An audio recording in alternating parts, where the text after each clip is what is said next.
ఏకవేదిక అవసరం మనం ఇస్తూ ఇప్పుడు చిన్న పాట దయచేసి అక్కడ కూర్చున్నటువంటి వాళ్ళు లోపలికి వచ్చి కూర్చోవాలి. ఇక్కడ బాగా మంచిగా సలహా ఉన్నది, దయచేసి కూర్చోవాలి. సార్ మాకు 41 జ్ఞాపికలు అందజేశారు. ఒకసారి గట్టిగా చెప్పండి కొట్టారు దయచేసి. అలాంటి వారు ఇలాంటి కార్యక్రమాలకు మా బండసేన భోజనం పెడుతుంది. ఉన్నట్టు చెప్పుకోవాలి. మనం పుల్ల మనం జైలు పెట్టుకొని పోతున్న పైసలు అమ్మదోడు మాకు ఏది లేదు. మా రాజాన్న ఇది మాట్లాడింది ఇచ్చింది చెప్పండి కొట్టారా. చిన్న చిన్న వాటికి మన కొత్త మా పేర్లు అవసరం లేదన్నారు కానీ వాళ్ళకి అన్నారు. అంటే లక్షలాలే కాదు, 5,000, 2,000, 3,000 మొత్తం కలిపి 30,000 కార్యక్రమం జరిగింది. అందులో పెద్ద మొత్తంలో ఇచ్చింది మా ప్రభాకర్ రావు గారు. ఒకసారి గట్టిగా చెప్పండి. ఉన్నదంటే చెప్పుకోవాలి. కొంత బ్యాచ్ ఉన్నది ఇక్కడ హైదరాబాద్లో చెప్పుకోవాలి. ఏది ఉన్నట్టు చెప్పుకోవాలి. పుల్లా ఉండాలి. ఏది ఉన్నా అబ్బో గద్దె లక్షలు వసూలు చేసిందే, 7 లక్షలే పాపం. అన్నాక మొగిపాలెంలో సీనన్న నిలబడ్డాడు. ఈయన దరిదాపుగా 1000 ఖర్చు పెట్టుకొని కొన్ని వేలే మర్చిపోయి 5,000, 10,000 ఇది కూడా జరిగింది. అక్కడ పెద్ద ప్రోగ్రాం చేస్తే గట్టనది 6వ తారీఖు నాడు వర్తానికి నేను మా అక్క వెలిసిన హైదరాబాద్ ఒక నేను మొగిలిపాలెం పోయినా. సీనన్న మీద కూడా ఆగపడలే. సీనిగాడు బగ్గ తిరిగిన ఊరు మొత్తం నియోజకవర్గం తిరిగి మొత్తం నేను కట్టగట్టుకొని వచ్చి ఇట్లా పెట్టుకున్నాడు. శ్రమ ఉంటుందండి. దయచేసి గట్టరాన్ని ఏమంటాడు ఎరికేనా? శ్రమ చేసినోడు తినాలంటాడు అంతే. ఉత్తముడు ఇందాక మా జీసారే కట్టేస్తాడు. ఉత్తముండి గుర్రం పంపటం చాలా మంది ఉంటారు, కానీ తినడానికి హక్కు లేదు. అదే కట్టల పోరాటం. శ్రమ చేసినోడు తినాలంటాడు. ఈ అన్నగారు బాగా కష్టపడ్డాడు, కానీ ఒక అర్ధగంటలో ప్రోగ్రాం స్టార్ట్ అవుతారనగా భారీ వర్షం ఇందాక చెడగొట్టినట్టుగా. అంటే వర్షం చాలా మంచిది అన్న కూర్చోండి. వెనక ఒకసారి గట్టిగా చెప్పండి. ఇప్పుడు ఈ కార్యక్రమానికి చాలా మంది పుల్ల వెంకన్న, అదేవిధంగా మా వడ్లకొండ అనిల్ చాలా మంది కష్టపడ్డారు, శ్రమ కోర్చి ఈ కార్యక్రమాన్ని చేశారు. ముఖ్యంగా మనకు సహకరించినటువంటి వాళ్ళు ప్రధానంగా ఇక్కడే ఉన్నారు. శ్రీరంగ లాంటి వాళ్ళు, రవకరావు లాంటి వాళ్ళు. ఎందుకంటే నేను జీవితంలో మర్చిపోను. ఒకటి చేసిందంటే మర్చిపోకూడదు. అందుకోసమని మా రామన్న కాగిత రామన్న ఆయన ఎరికనే ఉంటాడు. ఏమైంది ముందన్నాడు అంటే మేము ఎరికనే ఉంటాం. మిమ్మల్ని రాస్తాం, మీ గురించి రాస్తాం. వాళ్ళ గురించి రాయి. కొంతమంది ఉన్నారు ఇక్కడ గాల గురించి రాయి. అన్ని పోతాయి. ఇవన్నీ దరిద్రంతో పోతాయి. హుజరాబాద్ పట్టణంలో 40 చీక పడుతున్నారు. అందుకోసం మనకి ఎవరు సహకరిస్తేనే వాస్తవానికి. ఒక గద్దరన్న గారి విగ్రహం 2 నెలల్లో ఇక్కడ అంబేద్కర్ కూడలి దగ్గర ఖచ్చితంగా ఏర్పాటు చేయాలి. మీ అందరి ఆశీస్సులు కావాలి. ఈరోజు విగ్రహాన్ని నిలబెట్టాలి.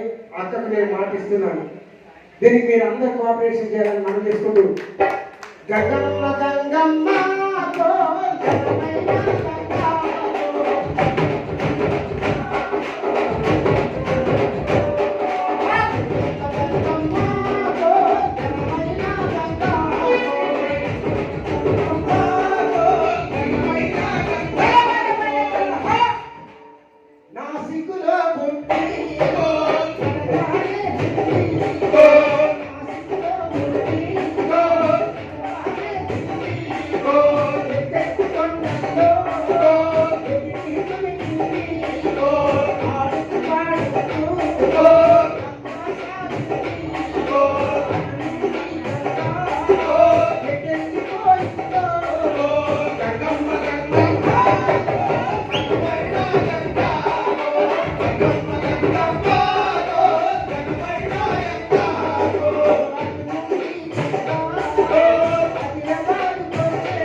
రేపు రాజీ పండుగ అక్క వచ్చినందుకు వందనాలు.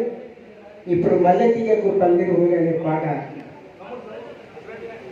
అని తర్వాత మన భరత్ రాజు సాంబన్న ఎంతో మంది కవులు ఇచ్చేశారు.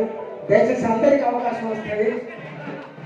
ఇతర చేతుల మీదుగా చిన్న చిన్న కళాకారులు పెద్ద కళాకారులు అయిన ఒక్క అందరికీ ఆ జ్ఞాపికను మీరంతా అందజేసి వెళ్ళాలని కూడా చేస్తున్నారు.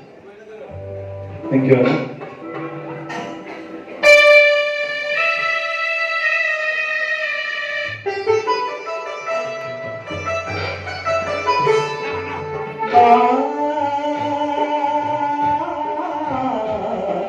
మల్లిగతో పందిరిలోని మస్తీగతిలో వెన్నెలలోని నీ పాదం మీద పుట్టు మచ్చమై చెల్లమ్మా తోడబుట్టినను నవ్వు తెచ్చుకుంటనే చెల్లమ్మా నీ పాదం మీద పుట్టు మచ్చనై చెల్లమ్మా తోబుట్టూరు నవ్వు తెచ్చుకుంటనే చెల్లమ్మా మల్లి తీగతో పందిరిలోని మస్తీగతిలో వెన్నెలలోని చెల్లమ్మా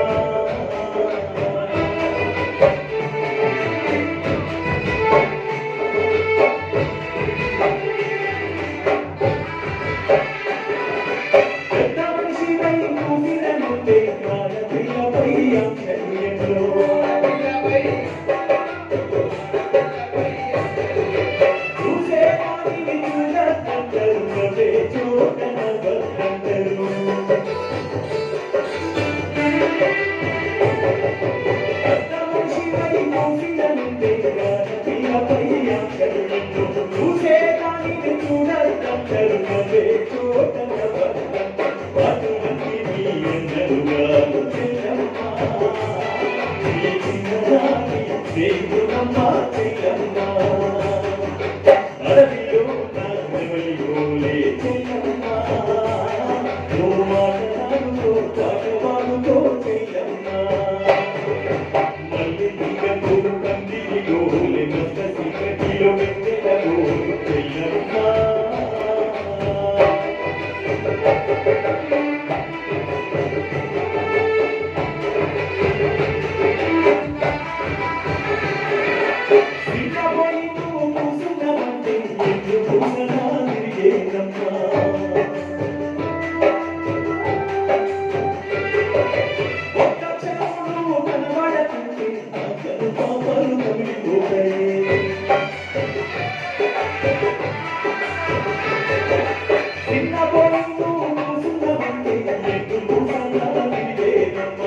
ఓ వదినను వదినవంటే చెల్లమ్మ నాకు నమ్మిన కథమా చెల్లమ్మ మల్లిగతో మంది పోలే మస్క సిగటిలో వెన్నెల పోలే చెల్లమ్మ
థ్యాంక్ యూ అనిల్ గారు. అన్నాదిన్నల అనుబంధాన్ని, సమాజంలో ఉన్న మూఢ విశ్వాసాన్ని మానవోగ్రవేదిగా తెలంగాణ రాష్ట్ర ప్రధాన కార్యదర్శి డాక్టర్ ఎస్ తిరుపతయ్య గారు కొంచెం సమయాన్ని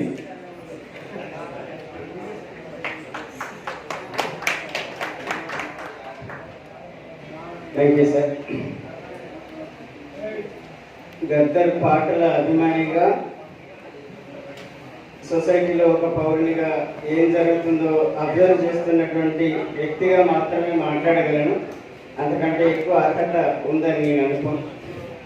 ఈరోజు గద్దర్ ద్వితీయ వర్ధంతి సందర్భంగా అర్పిస్తున్నటువంటి నివాళి హుజరాబాద్లో సాంస్కృతిక కళా సమాఖ్య ఆధ్వర్యంలో బాబ్జీ గారు, మిగతా కళాకారులందరూ అర్పిస్తున్న నివాళి అనేటువంటిది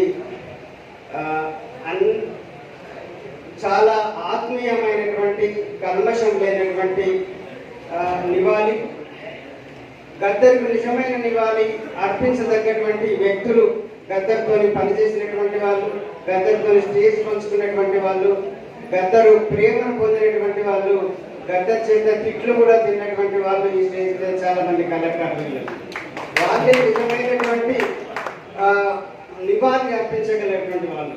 ఈ నివాళి ఒక తల్లికి తన బిడ్డలు అర్పిస్తున్నటువంటి నివాళి లాంటిది.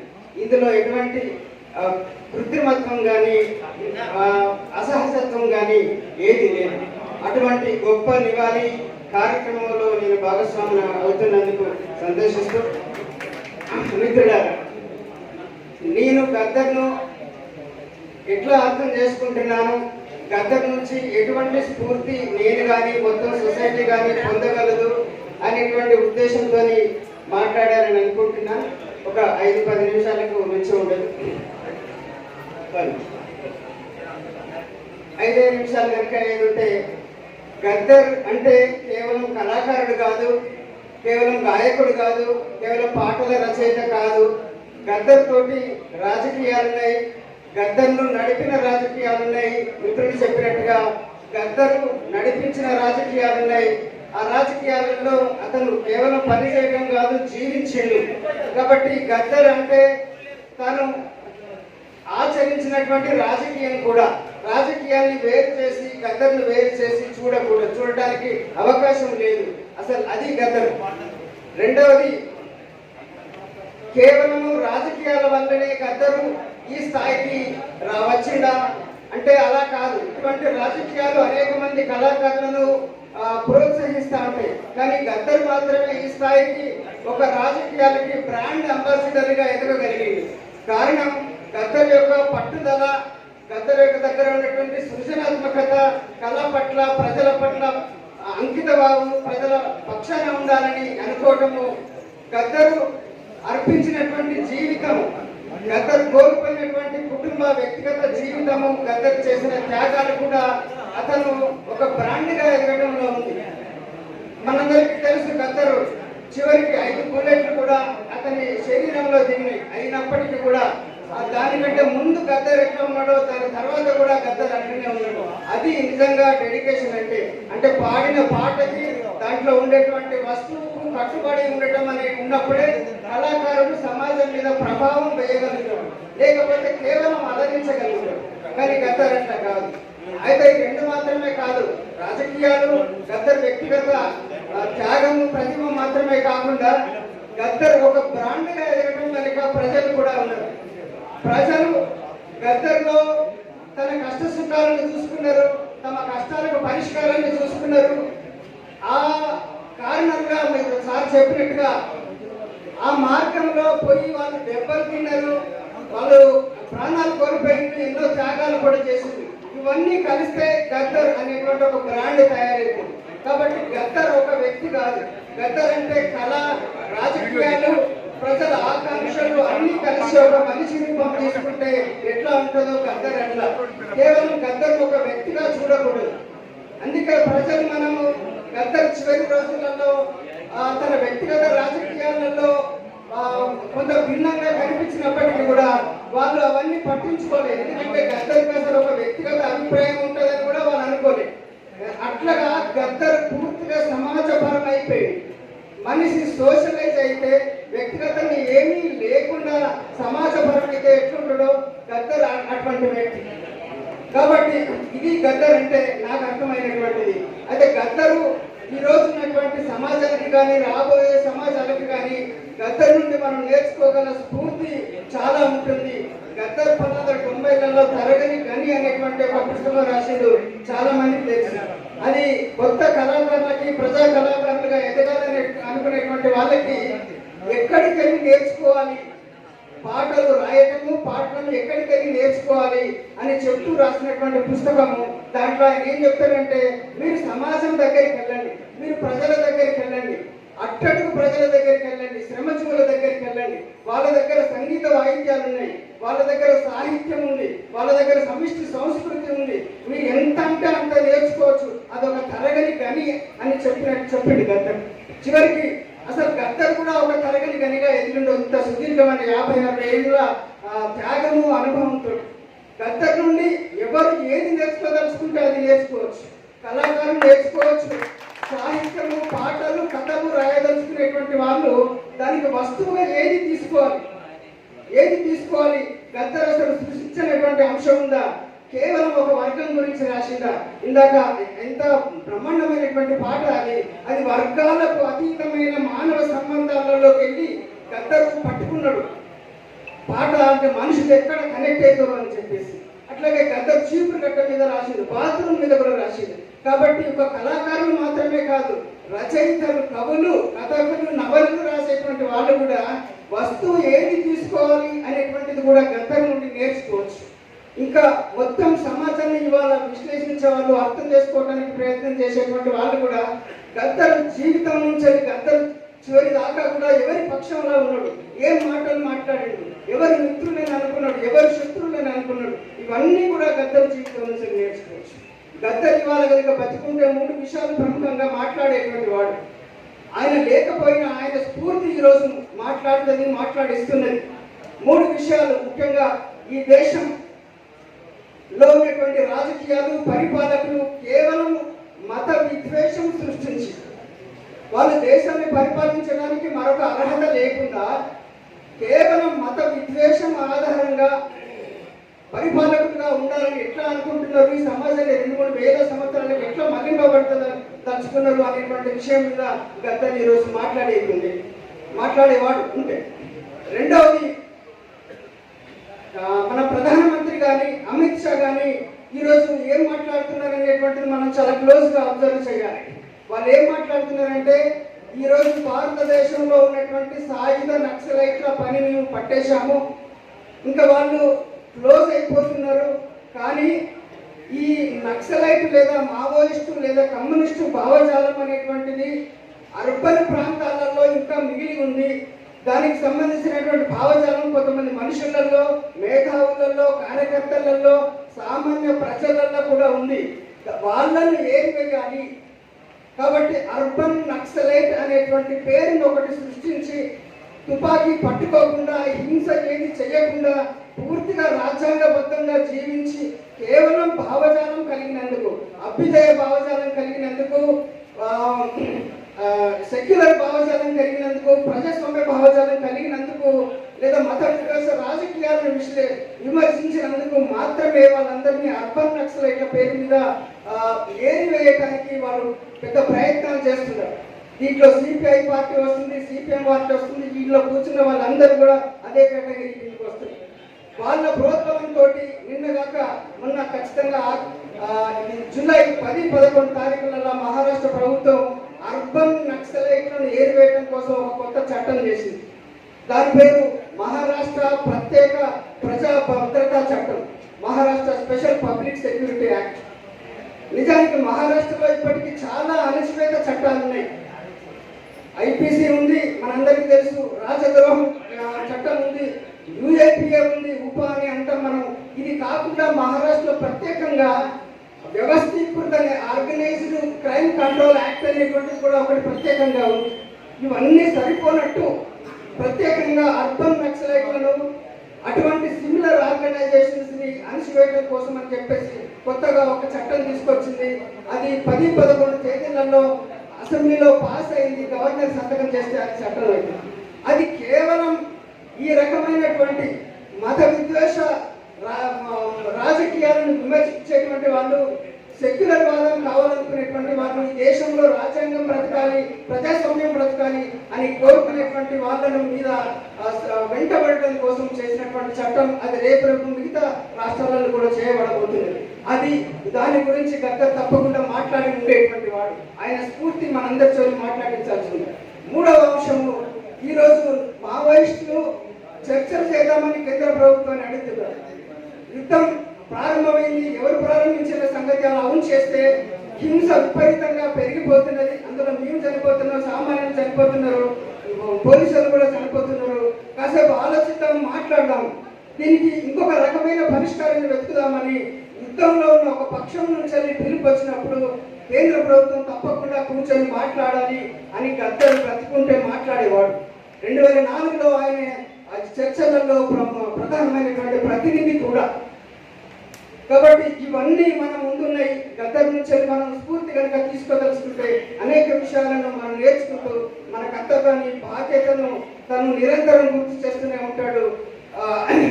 ఇంత ఆత్మీయ నివాళి నిర్వహిస్తున్నటువంటి సాంస్కృతిక కళా అభిమానులకు, వేదికలకు వచ్చిన మీ అందరికీ ధన్యవాదాలు తెలియజేస్తున్నాను. డాక్టర్ కృతయ్య గారు మనందరినీ ఆలోచింపజేసే ఉపన్యాసం ఇచ్చేందుకు వారికి ధన్యవాదాలు. మిత్రులారా, అరచేతిని అడ్డుపెట్టి సూర్యకాంతిని ఆపలేదు అన్నారు. ఎన్ని నిర్బంధాలైనా ప్రజా ఉద్యమాలను ఆపే శక్తి ఏ పాలకునికి ఉండదనేది మనకు చరిత్ర చెప్తున్నటువంటి సత్యం. అది మనం గమనిస్తూ ముందుకు పోవాలని చెప్పి మనం అంతా ఆలోచించాలని చెప్పి కోరుకుంటూ, ఇప్పుడు రాష్ట్ర ఎస్సీ కార్పొరేషన్ మాజీ చైర్మన్ బండ శ్రీనివాస్ గారు ఒక నిమిషం మాట్లాడవలసిందిగా కోరుకుంటున్నాను. సభకు నమస్కారం.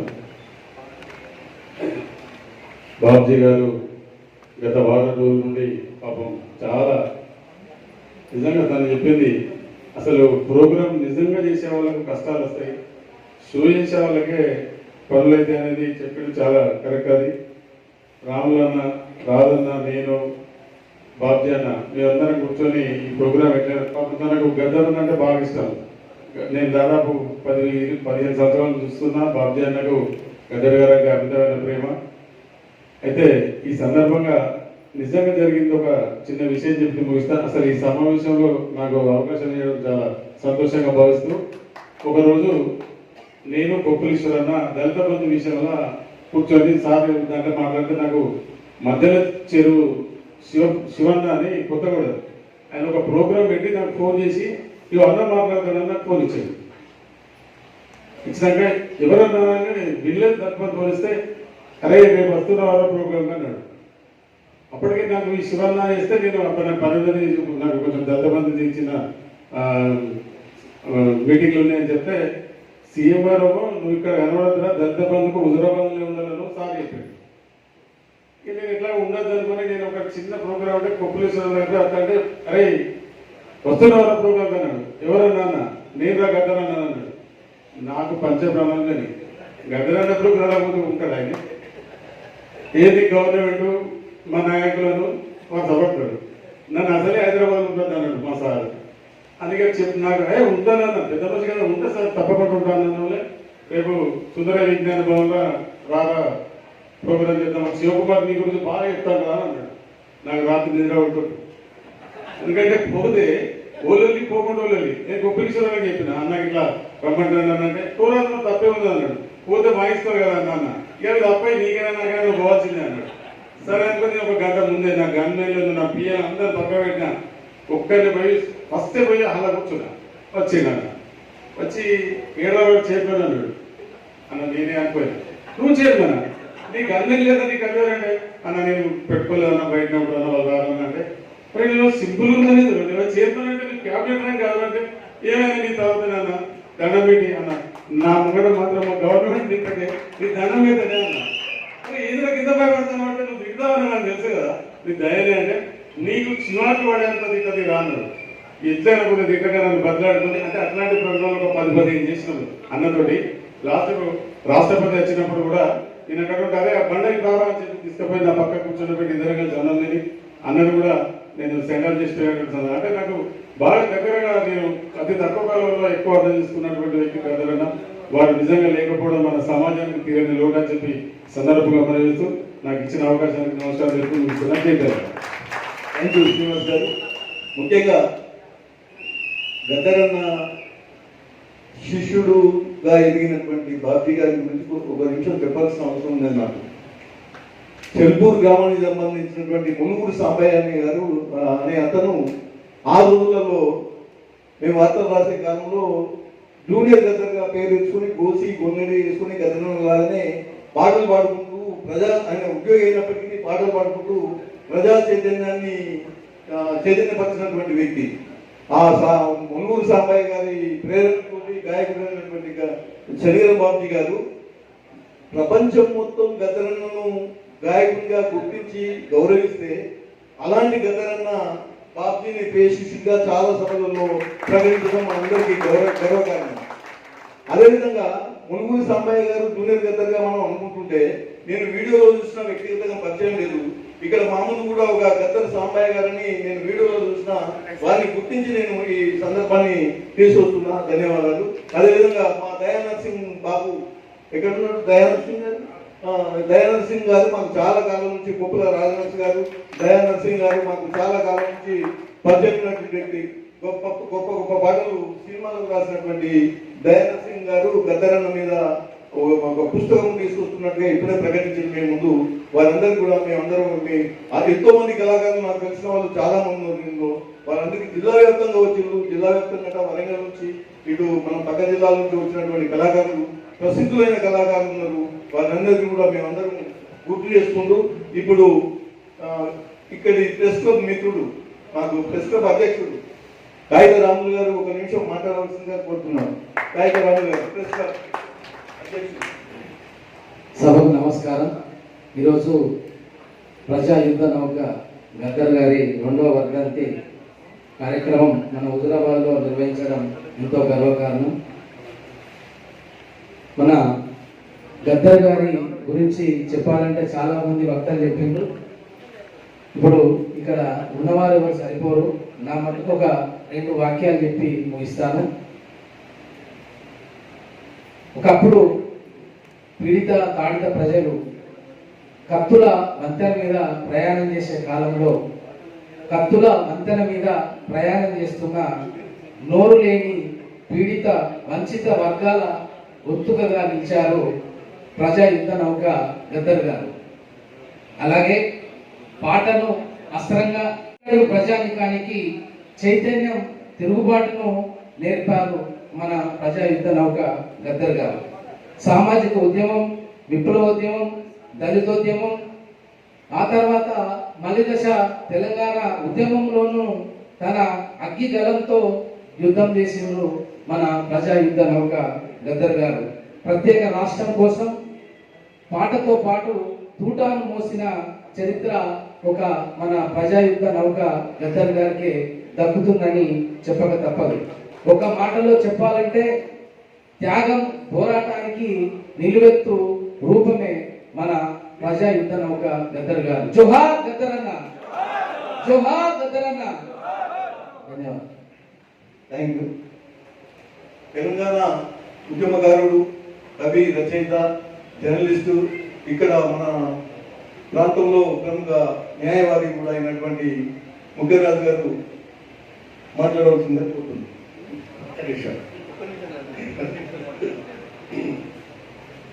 కార్యక్రమానికి ముఖ్య అతిథి అక్కడ వెళ్ళినాక సభాధ్యక్షులు ఆవురు సమ్మయ్య గారు, కార్యక్రమాన్ని భుజాల మీద వేసుకొని నిర్వహిస్తున్న సోదరుడు తెలంగాణ సంస్కృతి సమాఖ్య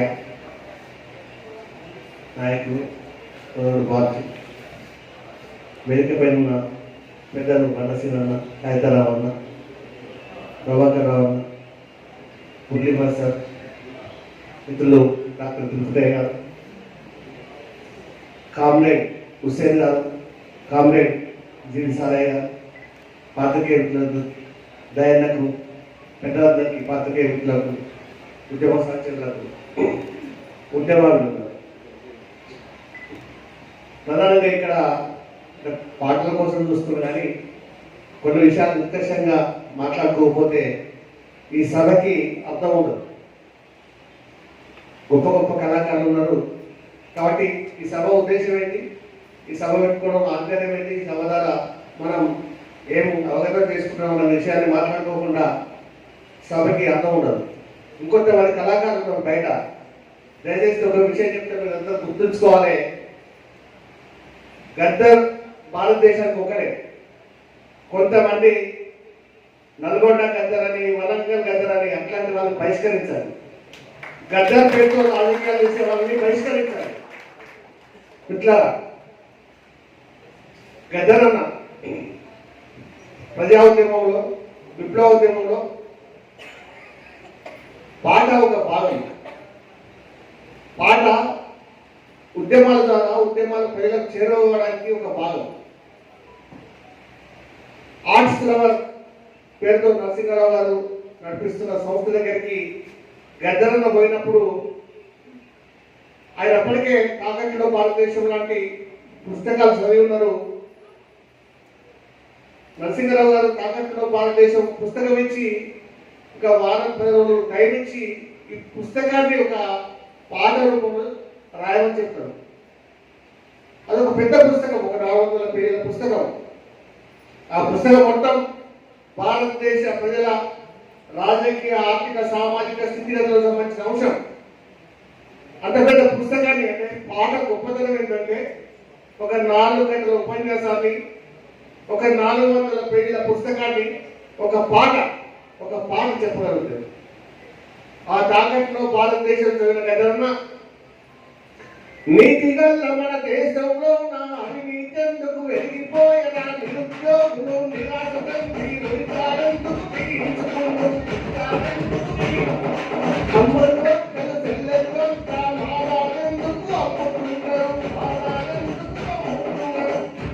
ఈ అవినీతికి మూలం ఎక్కడో ఆలకించరండో నాయన, ఆలకించరండో నాయన, ఆలకించరండో నాయన. పెద్ద పెద్ద భూస్వాములే మన తిమ్మిడి పంపిణీ చేసినారు. నా సెంటు భూమి సైతారకున్న వైపు కానక పిల్లి పేరు నా లెక్కలు రాసి చేతులెత్తిన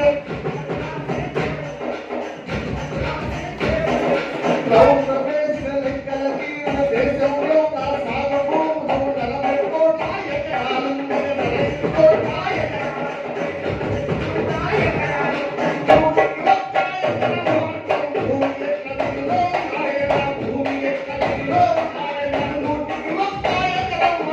భూమి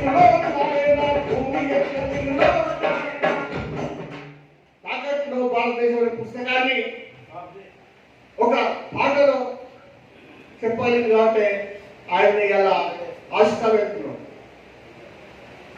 ఇందాక తిరుపతిలో చెప్పినట్టు ప్రతి అంశం మీద ఉద్యమకారుడు రచయిత ఏం చేస్తారంటే సమస్యలు చెప్తారు, సమస్య తీవ్రతతో చెప్తారు, దానికి చివరిలో ఒక పరిష్కారం కూడా చెప్తారు. అదే పరిష్కారాన్ని గతంలో చెప్తారు. మహిళల సమస్యల మీద రాసుకుంటూ నిండు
పరిష్కారంగా ఆడదంటే అందమని ఓలసగుమ్మడి మగోడ పుణ్యమని ఓలసగుమ్మడి ఆడదంటే అందమని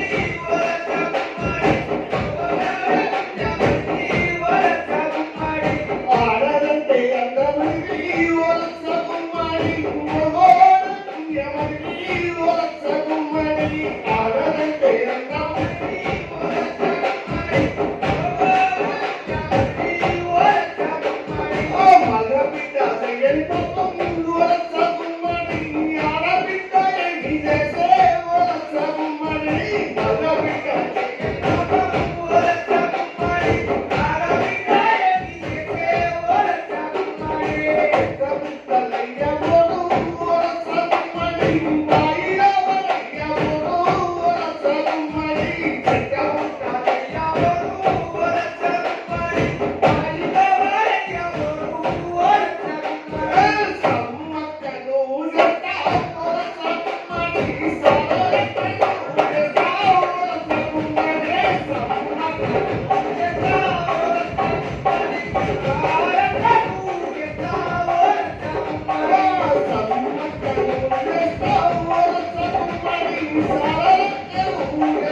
గద్దరన్న సంబంధించిన సభ జరుపుకుంటున్నాం అంటే పాటలకు సంబంధించిన సభ కాదు.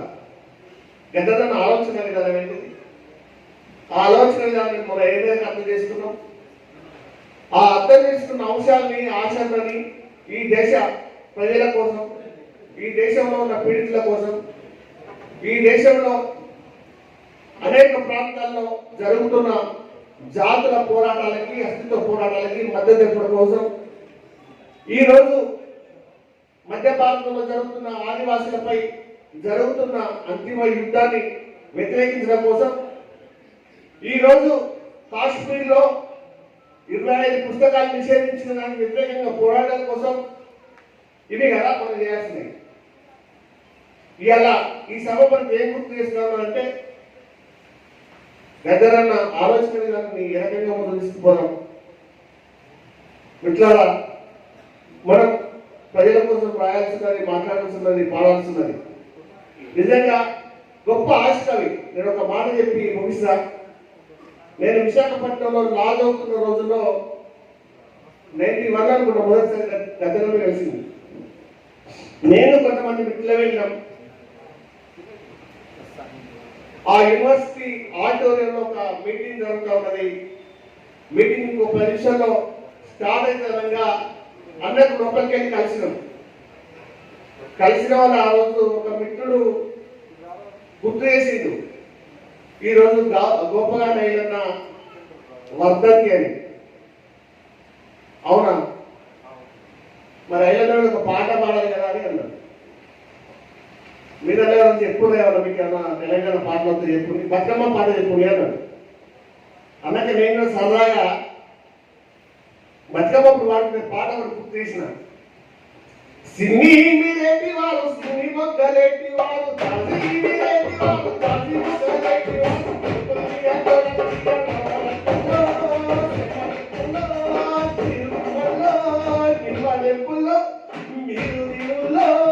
అని అట్లా నడుస్తుంది ఆ పాట. మీటింగ్ స్టార్ట్ అయిపోయింది. ఏదో సరదాగా పాట వాడుచుకోవడం నేను అనుకున్నా.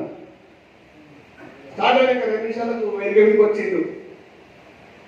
ఈరోజు గోపాలన్న వర్ధంతి అందించుకుందామని నాకు అర్థం కాలే. ఏం పాడతాడు, విన్నాడు, ఏం రాసుకోలే. ఆయన స్టార్ట్ చేసిండు.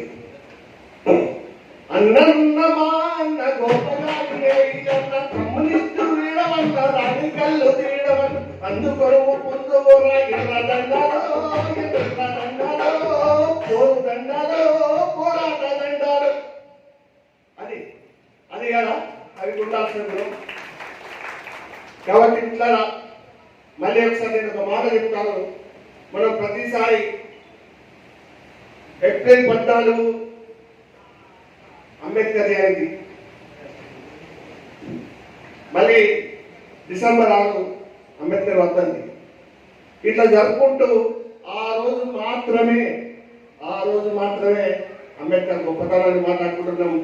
అదేవిధంగా మరి గద్దరన్న కూడా కాకుండా కానీ గద్దరన్న ఆలోచన విధానాన్ని ముందుకు తీసుకుపోవడం కోసం ఈ సభలు ఉపయోగపడాలని, అందుకోసం మనందరం సమిష్టిగా కలిసికట్టుగా ఐక్యంగా పనిచేయాలని కోరుతూ అవకాశం ఇచ్చిన సభాధ్యక్షులకు కృతజ్ఞతలు చేయగలరు.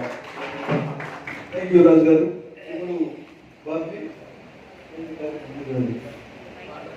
పాట ఒక పాట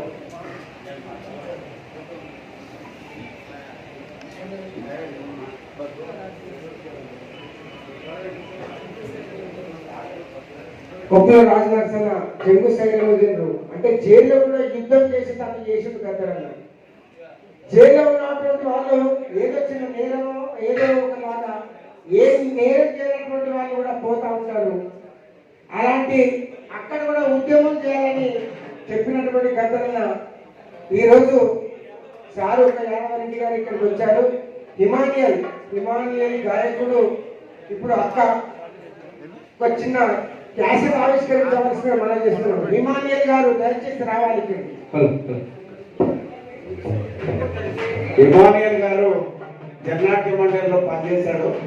వారితో ఉన్నటువంటి వాద్యాన్ని పోలీసులు చంపి సబ్ స్టేషన్కి వెళ్ళాడుతున్నప్పుడు ఈయన మిస్ అయినటువంటి కామ్రేడు. చాలా గాయకుడు, ఉద్యమాల్లో జీవితకాలం పనిచేసినటువంటి హిమానియల్ గారు స్వయంగా గద్దరన్న మీద పాట రాశాడు. కాజీపేట కోచ్ ఫ్యాక్టరీ పాదయాత్ర కూడా అవన్నీ ఉన్నాయి ఇందులో. ఒకసారి అందరి చప్పట్లతో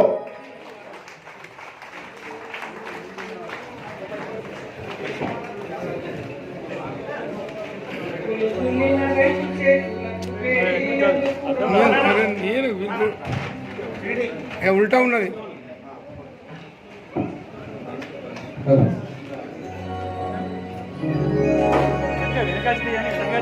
వాళ్ళే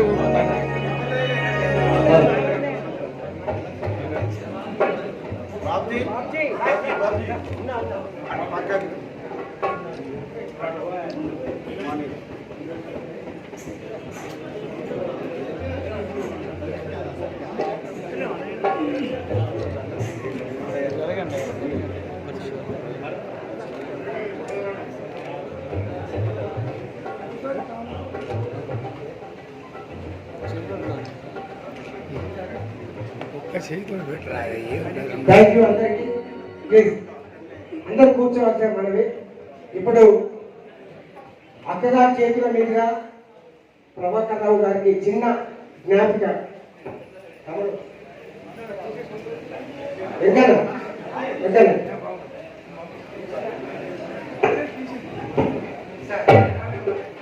ప్రభాకర్ రావు గారికి ఒకసారి గట్టిగా చెప్పండి దయచేసి.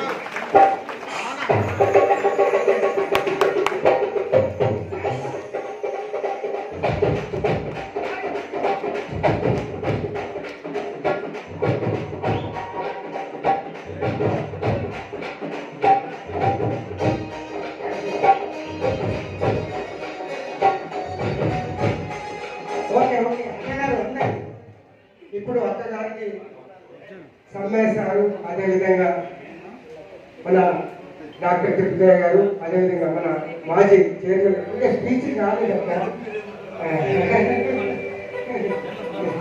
మన కాగితర మన రాజన్న హుస్సేన్ సార్, దయచేసి రామరెడ్డి గారు, తిరుపతి సార్ కొంచెం మన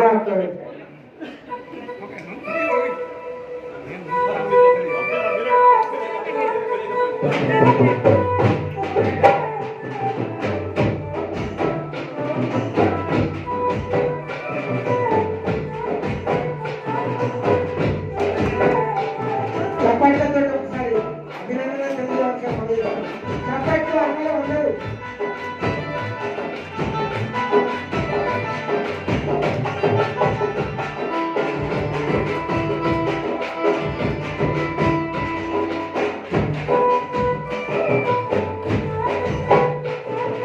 థ్యాంక్ యూ సార్. ఓకే ఇప్పుడు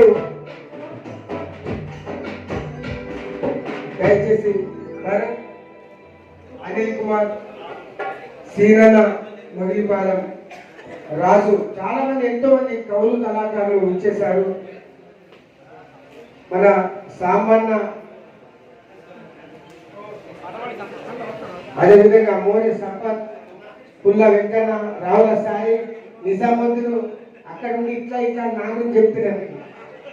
విష్ణు గోదావరి చాలా దూరం నుంచి వచ్చారు. ఇలాంటి జ్ఞాపికలు ఒక 40 ఉన్నాయి. దయచేసి మా గెస్టులకు అందరికీ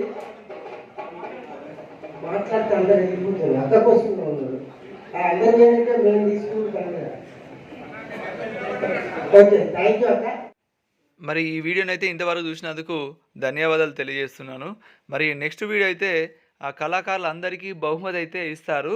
తప్పకుండా నెక్స్ట్ వీడియోని అయితే చూడండి. ఓకేనా ఫ్రెండ్స్, అందరికీ బాయ్.